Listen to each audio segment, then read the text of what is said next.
श्री गणेशाय नमः. अध्याय 19 ते 21. राजपुत्र दक्षाची कथा. श्री गणेशाय नमः. भृगु ऋषी सोमकांत राजाला म्हणाले, राजा, व्यासांच्या मनात श्री गणपतींविषयी अधिक जाणून घेण्याची उत्कंठा आहे. हे लक्षात घेऊन ब्रह्माजींनी त्यांना गणेश महात्म्यपर दुसरी कथा सांगितली. ते म्हणाले, महोदय, प्राचीन काळी विदर्भातील कौंडिन्यपुरात भीम नावाचा एक राजा राहत होता. राजा भीम महापराक्रमी, सद्गुणी, सदाचारी, ऐश्वर्यसंपन्न, दानशूर व ब्राह्मणांचे आश्रयदाते म्हणून प्रसिद्ध होता. अनेक राजे भीमराजाचे मांडलिक होते. ते प्रतिवर्षी त्यांना करभार देत असत. चारुहासिनी या त्यांच्या पत्नी. त्या सुशील, सुंदर, गुणवान व पतिव्रता होत्या. त्या देवा ब्राह्मणांचा आदर करायच्या, अतिथींची सेवा करायच्या. अशा प्रकारे सर्व काही अनुकूल असूनही ते राजदाम्पत्य दुःखी होते. त्यांना मूलबाळ नव्हते. एके दिवशी राजा भीम आपल्या पत्नीला म्हणाले, राणी, संतती नसल्यामुळे मला कधीकधी फारच उदास वाटते. ज्याला संतती नाही त्याला स्वर्गप्राप्ती होत नाही. त्याच्याकडील हव्य देव स्वीकारत नाही. त्याच्याकडील कव्य पितरही स्वीकारत नाहीत, असे शास्त्र सांगते. संततीहीनाचे जिणे व्यर्थच होय. मला संतती वाचून हे जीवनच शून्य वाटते. आता मला या राज ऐश्वर्याचाही वीट येऊ लागला आहे. या सर्वांचा त्याग करून अरण्यात, विजनवासात, ऋषीमुनींच्या सहवासात जाऊन हवे असे सारखे मनात येते. तेव्हा राणी चारुहासिनी म्हणाल्या, स्वामी, अपत्यरहित घर म्हणजे रिकामा व्यवहार. माझी मनोअवस्था ही तुमच्यापेक्षा वेगळी नाही. अपत्यांसाठी तपश्चर्या करावी असे माझ्याही मनात येत आहे. तुम्ही अरण्यात जाण्याचा निश्चय केला असेल तर मीही तुमच्याबरोबर येईन. राणीचे मनोगत कळताच राजांनी वनागमन करण्याचा निश्चय केला. त्यांनी सुमंत व मनोरंजनी आपल्या अत्यंत विश्वासातल्या 2 प्रधानांना बोलावून घेतले व म्हणाले, तुम्ही माझे नेहमी हितचिंतणारे आहात. संतान सौख्य नसल्यामुळे आम्ही उभयता पतिपत्नी किती व्यथित आहोत हेही तुम्ही जाणता. संततीसाठी आम्ही आजवर अनेक उपचार केले, पण उपयोग झाला नाही. आता तपश्चर्या करून काही साध्य होते का ते पाहावे म्हणून आम्ही दोघे अरण्यात जाण्याचा विचार करत आहोत. आमच्या अनुपस्थितीत राज्याची धुरा तुम्हालाच सांभाळायची आहे. तुमची माझ्याविषयी असलेली हितबुद्धी, तुमची नीतिमत्ता व चातुर्य याविषयी माझ्या मनात जराही शंका नाही. आम्ही परतून आलो नाही तर कालांतराने हे राज्य तुम्ही दोघांनी वाटून घ्या. त्या समयी राजाचे ते निर्वाणीचे बोलणे ऐकून त्या स्वामीभक्त प्रधानांना अतिशय दुःख झाले. त्या दोघा प्रधानांनी राजाचे सांत्वन केले. त्यांना त्या विचारांपासून परावृत्त करण्याचाही प्रयत्न केला, पण उपयोग झाला नाही. निघण्याच्या दिवशी राजाने याचकांना व ब्राह्मणांना अपार दानधर्म केला.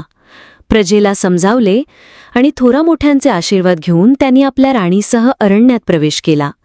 काही अंतर गेल्यावर त्यांना एक रमणीय सरोवर दिसले. त्याचा परिसर नानाविध वृक्षवेलींनी वेढलेला होता. तेथील निसर्ग सौंदर्य पाहून त्या दोघा राजा राणीचे मन फारच प्रसन्न झाले. त्यांना जवळच एक आश्रम दृष्टीस पडला. तेथील पशुपक्षी वैरभाव विसरून एकोप्याने नांदत होते. ते पाहून त्या दोघांना मोठे आश्चर्य वाटले. इथे कोणीतरी महान तपस्वी राहत असावेत असा विचार करून ते दोघे राजा राणी त्या आश्रमाकडे निघाले. तो विश्वामित्र ऋषींचा आश्रम होता. आश्रमाच्या अध्ययन कक्षात त्यांचे शिष्य वेद अध्ययन करत होते. दर्भासनावर बसलेल्या शांत प्रसन्न विश्वामित्रांना पाहून राजा राणींना परम संतोष वाटला. त्यांनी पुढे जाऊन नमस्कार केला. त्यांनीही दोघांचे यथोचित आग्रातिथ्य केले. त्यांचे कुशलमंगल विचारले. अंतर्ज्ञानी विश्वामित्रांनी त्यांची व्यथा जाणली होती. म्हणून राजांना आशीर्वाद देताना ते म्हणाले, काळजी करू नका. तुम्हाला उत्तम गुणांनी युक्त असे एक पराक्रमी पुत्र होतील. त्यांची सर्व दूर कीर्ती होईल. तुमचेही कल्याण होईल. त्या आशीर्वचनांनी राजाला धन्य धन्य वाटले. त्यांनी विश्वामित्रांना स्वतःचा व पत्नीचा परिचय दिला. स्वतःचे कुळ, गोत्र व राज्याची माहिती सांगितली. ते पुढे म्हणाले, हे तपोनिधी, संतती सौख्य नसल्यामुळे मी निराशेने राज्यत्याग केला असून तपश्चर्यादी दैवी उपचारांनी काही साध्य होते का पाहावे म्हणून सपत्नी करण्यात आलो आहे. इथे महत् भाग्याने तुमचे दर्शन झाले. या समयी तुमच्या आशीर्वादाने माझ्या मनाला शांती लाभली असून जीवनाविषयी नवीन आशा पल्लवित झाल्या आहेत. हा सर्व तुमच्या कृपेचा प्रसाद आहे.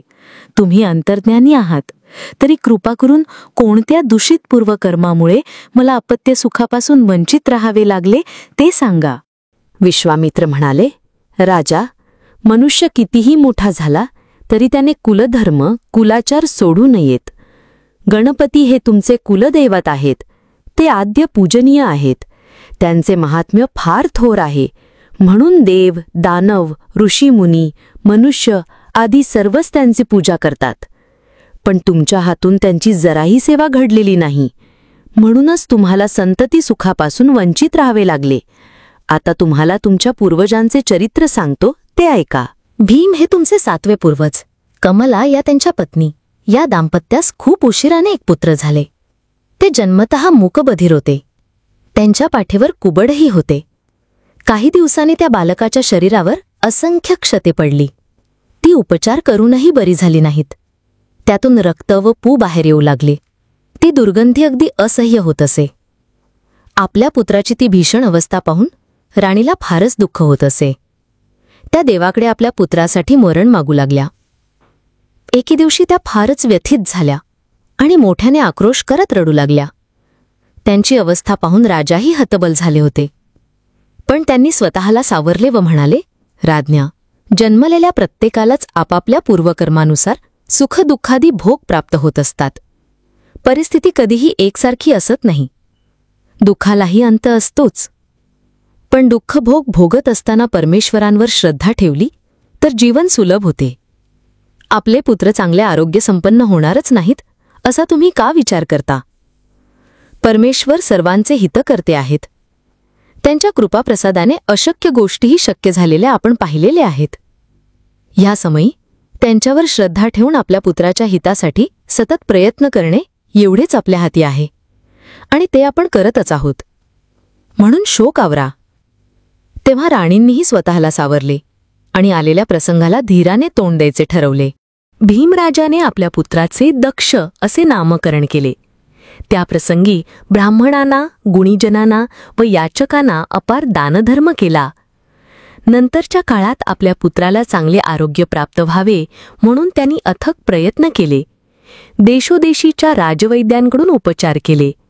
त्यांनी स्वतःही 12 वर्ष तपश्चर्या केली, पण उपयोग झाला नाही. त्यामुळे त्यांना वैफल्य आले. ते सारखी चिडचिड करू लागले. एके दिवशी त्याच उद्विग्न अवस्थेत त्यांनी आपल्या राणीला व पुत्राला राजधानीतून हाकलून दिले. राणी कमला व त्यांचे व्याधिग्रस्त पुत्र दक्ष दोघेही अनाथ झाले. राणी गावोगाव हिंडून भिक्षेवर गुजराण करू लागल्या. पण त्यांच्या दुर्दैवाचे फेरे अजूनही संपले नव्हते. एका आडवाटेवर चोरांनी त्यांना गाठले व त्यांच्याकडील दागिने लंपास केले. निराधार व दुबळ्या झालेल्या त्या राणी आपल्या दैवाला दोष देत तिथेच बराच वेळ रडत होत्या. मग त्यांनी स्वतःला सावरले आणि पुढील मार्गक्रमण करू लागल्या. फिरत फिरत त्या एका गावी आल्या. तिथे एका देवळात त्यांनी मुक्काम केला. एके दिवशी राणीने आपल्या पुत्राला म्हणजेच दक्षाला मंदिराच्या उरीत ठेवून एकट्याच भिक्षेसाठी गावात गेल्या होत्या. त्यावेळी एक पुण्यश्लोक भागवत भक्त देवदर्शनासाठी तिथे आले. तेव्हा त्यांच्या शरीरावरून वाहत आलेल्या वायूच्या झुळुकीने दक्षाच्या अंगास स्पर्श केला. तर काय आश्चर्य! ते राजपुत्र क्षणार्धात व्याधीमुक्त झाले. ते तेजस्वी व कांतिमान दिसू लागले. त्यांचा मूकबधीरपणा गेला. या चमत्काराने 13-14 वर्षाचे दक्ष संभ्रमात पडले. त्यांचे मन आनंदाने मोहरून गेले. त्यांनी त्या साधूंना अत्यंत आदराने नमस्कार केला. देवदर्शन करून ते साधू निघून गेले. त्यांच्या पाठमोऱ्या आकृतीकडे राजपुत्र दक्ष कृतज्ञतेने पाहतच राहिले. भिक्षा मागून राणी देवळात आल्या. तिथे आपल्या पुत्राचे बदललेले स्वरूप पाहून त्यांचा आपल्या डोळ्यांवर विश्वासच बसला नाही. आपण स्वप्न तर पाहत नाही अशी शंकाही त्यांच्या मनात येऊन गेली. दक्षांनी धावत येऊन त्यांना गळामिठी घातली आणि घडलेला सर्व वृत्तांत सांगितला. तो ऐकून त्या आनंदाने रडू लागल्या. एखाद्या तपस्वी साधूंची अल्पसंगतही दीनदुबळ्यांचे जीवन बदलू शकते याची त्यांना प्रत्यक्ष अनुभूती आली होती. त्यांनी ते साधू ज्या मार्गाने गेले त्या दिशेला भक्तिभावाने नमस्कार केला. त्यानंतर त्या गावातील लोक त्या मायलेकांना अपमानित न करता प्रेमाने भिक्षा घालू लागले. कोणी कोणी त्यांना भोजनासाठी बोलवत असत. कधीकधी त्यांना नव्या जुन्या वस्त्रांचा व द्रव्यांचा लाभ होत असे. दक्ष बरे झाल्यामुळे राणी कमला निश्चिंत झाल्या होत्या. त्या दोघांच्या मनात भगवंतांविषयी अपार श्रद्धा व भक्ती निर्माण झाली होती. दक्षांना गणपतींविषयी विशेष आकर्षण होते. पायाच्या अंगठ्यावर उभे राहून ते ओम गजाननाय नमः या मंत्राचा नित्यनेमाने जप करत असत. ही त्यांची एकांतिक तपसाधना पाहून श्री गणपती प्रसन्न झाले. त्यांनी दक्ष व कमला राणींना सगुण साकार रूपात दर्शन दिले. चतुर्भुज पितांबरधारी विशालकाय आणि देदीपमान अशा त्या गणेश मूर्तींच्या दर्शनाने त्या दोघांना अगदी कृतकृत्य वाटले. तेवढ्यात श्री गणपती एका तेजस्वी ब्राह्मणांच्या रूपात तिथे प्रकट झाले. ते दक्षांना म्हणाले, वत्स, तुमच्या एकनिष्ठ आराधनेने मी अगदी प्रसन्न झालो आहे. तुम्ही माझे निस्सीम भक्त आहात, म्हणून इष्टवर मागून घ्या. दक्षांनी विप्ररूपातील श्री गणपतींना भावभक्तीने नमस्कार केला. त्यांची मुक्त कंठाने स्तुती केली व म्हणाले, देवा, तुम्ही दर्शन दिल्यामुळे मी अगदी कृतार्थ झालो आहे. तुमच्याकडे काही मागावे असे मला वाटतच नाही. तुमची माझ्यावर नित्य कृपादृष्टी राहो एवढीच प्रार्थना आहे.